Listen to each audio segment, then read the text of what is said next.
It is now my pleasure to present our commencement speaker, Dr. Rosalind Wiseman. Can you hold that for me? Don't take it. Don't take it. That's it. Oh, I'm not going to switch this? All right. First of all, this is Tom's first graduation with Occidental College. So congratulations to your first graduation. Hi. It's really nice to be here. This is a really bizarre experience to be the keynote, commencement speaker for your own university. So 3 decades ago, I sat where you are now with my mother and my sister and my boyfriend, who, just to freak any of you all out who are with your partners right now that you met at Oxy, is right there with me as my husband today. So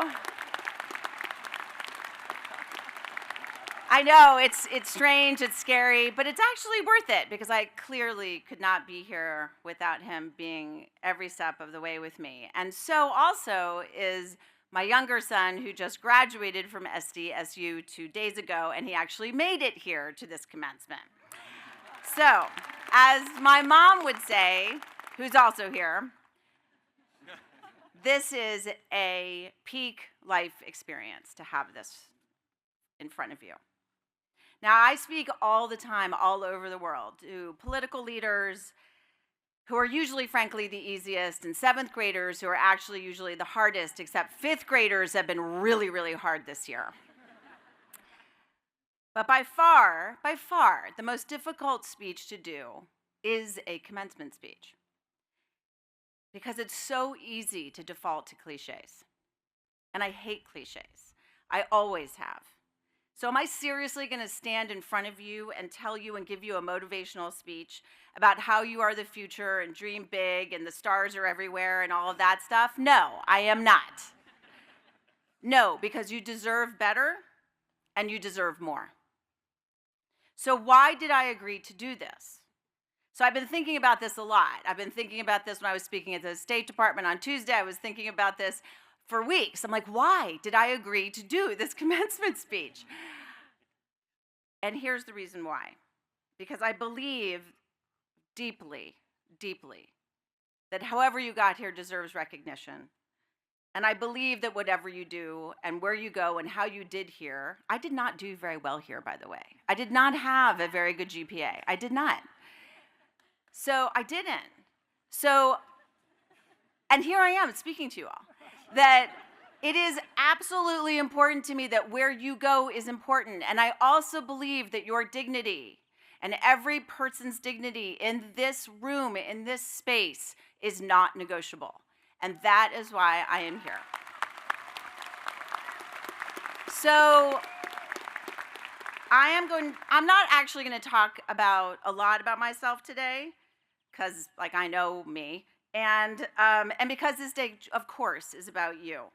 But I am going to tell you 2 things.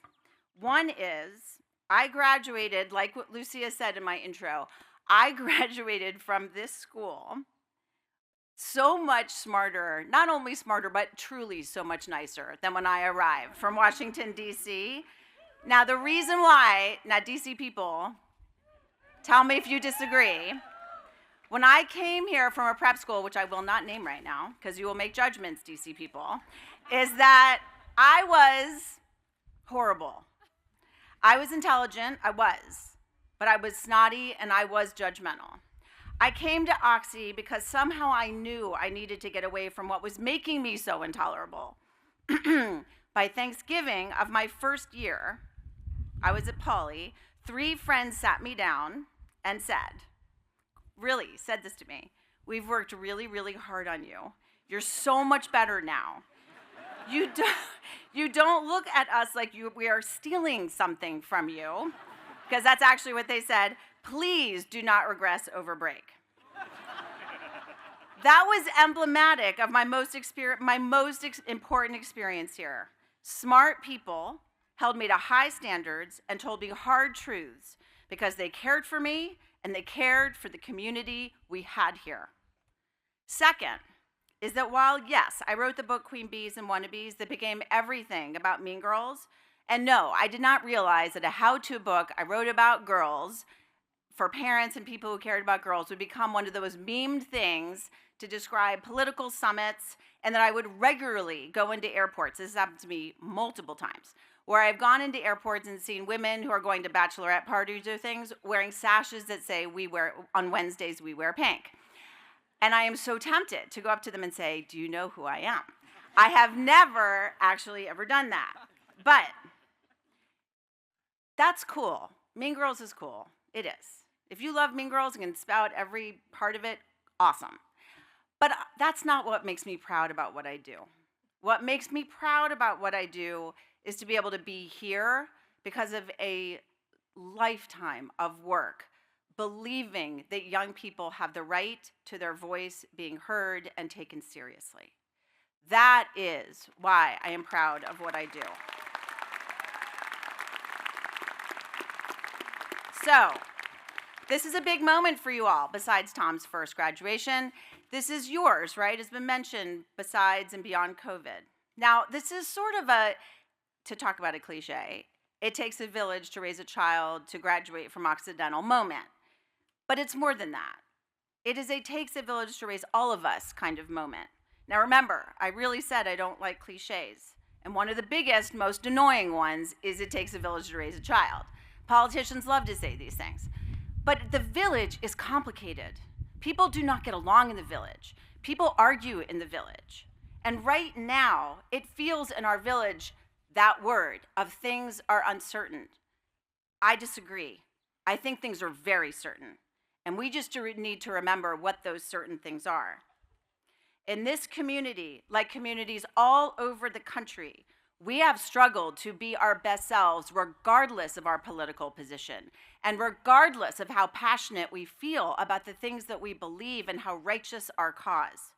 Sometimes we have succeeded and sometimes we have not. It is also certain, no matter how we do this, that we are getting through.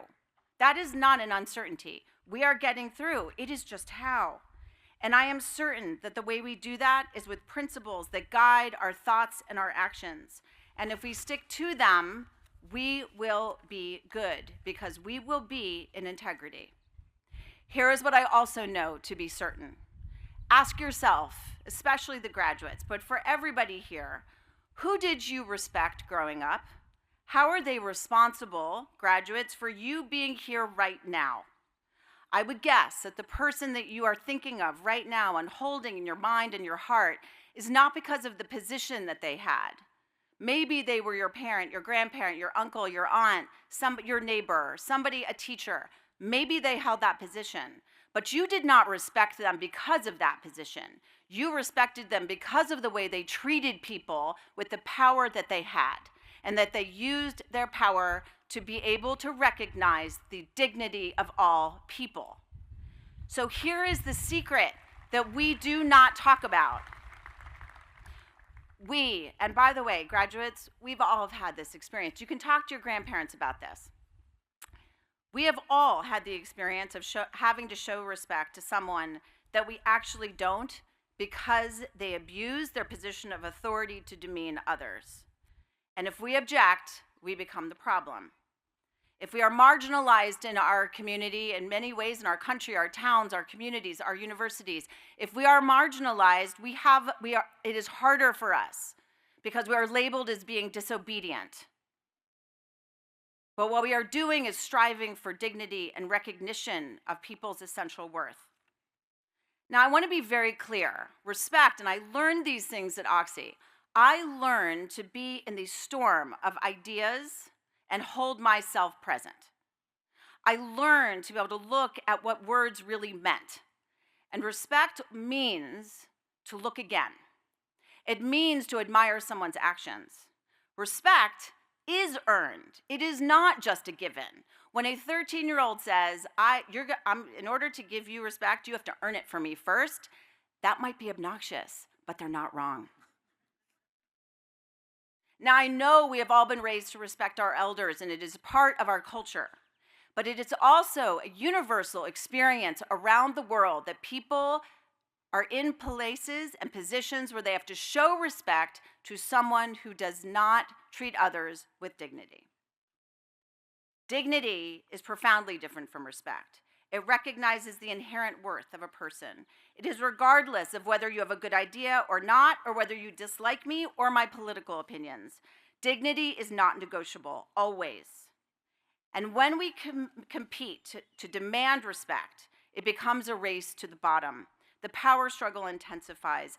Everyone digs deeper. No one listens. If we compete to demand dignity, it becomes a race to the top. It creates the space for people to be challenged without feeling diminished, to take responsibility without feeling humiliated, to admit mistakes without losing their sense of self.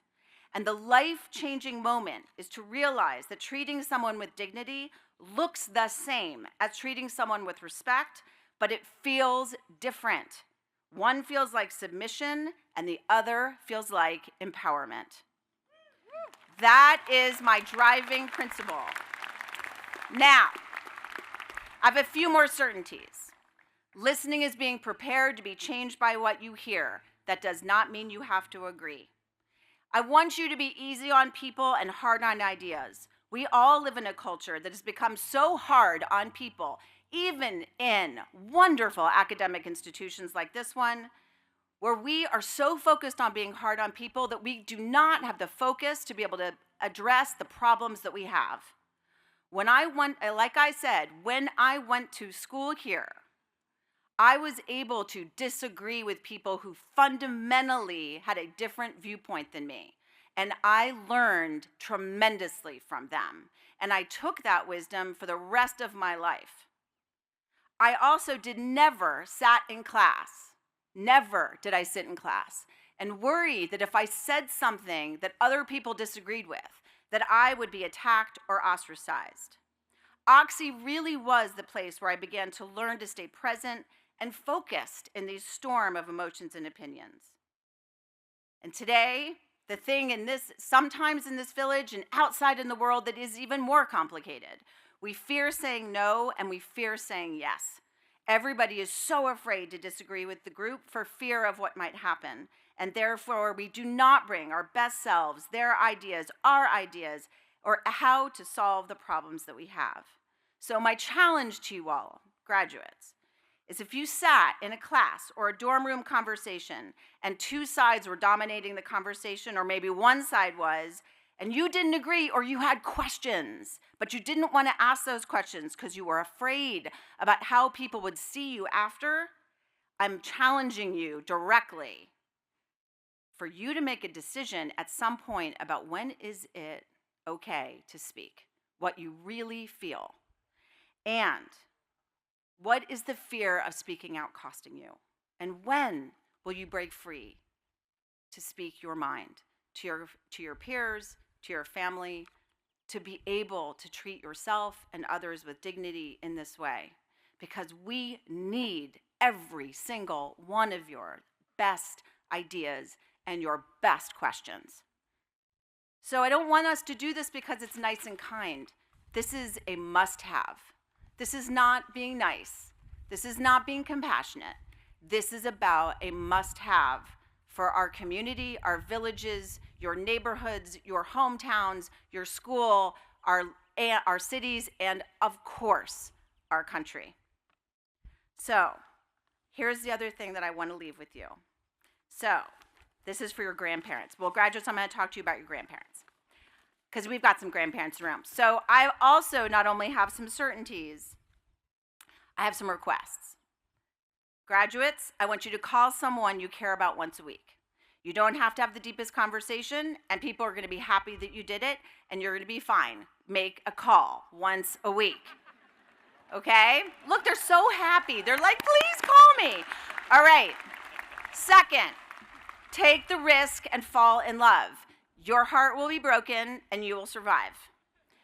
You do not need to know everything before you make a decision. Do not be paralyzed. I rarely knew what I was doing. One of the best things ever for me was saying yes when I really didn't know what I was doing. And I have a request for you for your grandparents.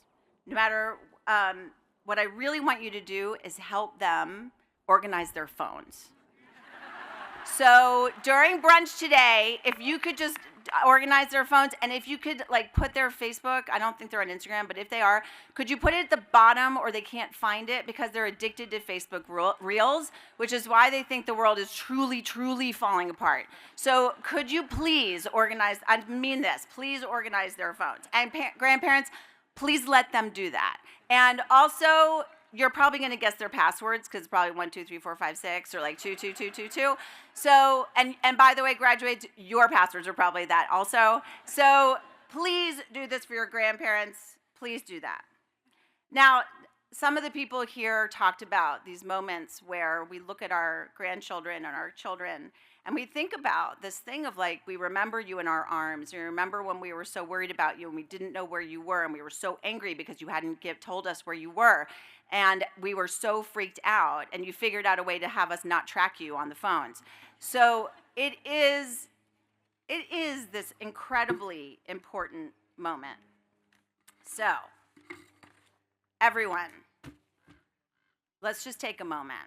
I want you to remember the person that you, when I said, who did you respect and why? Keep this in your hearts and in your minds. And then I want you to look at each other. You can do it or just keep right here. That these are your people in front of you. You all have siblings here that you probably are somewhat annoyed by because they borrowed something from you and never gave it back. Siblings, give their stuff back. It is absolute, these are your people. These are your people. And you all, smart, worried, thoughtful, passionate, exhausted, hopeful, inspired, inspiring, cynical for very good reason, angry, confused, and joyful. You are not our tomorrow. You, of course, are our today. And at the same time, this is not all on your shoulders. Some adults are not so great. I will give you that. But there are some that are worthy of your trust. There are some that are worthy of your collaboration. Those people stand ready to be with you. So to the graduating class, remember who is your person. Keep them, like I said, in your heart and mind. And really what I want you to do is to claim your yeses and your nos. Claim your dignity and the absolute non-negotiable right of everyone having an inherent worth. And that you will fight for that because that is the legacy that this school gives all of us.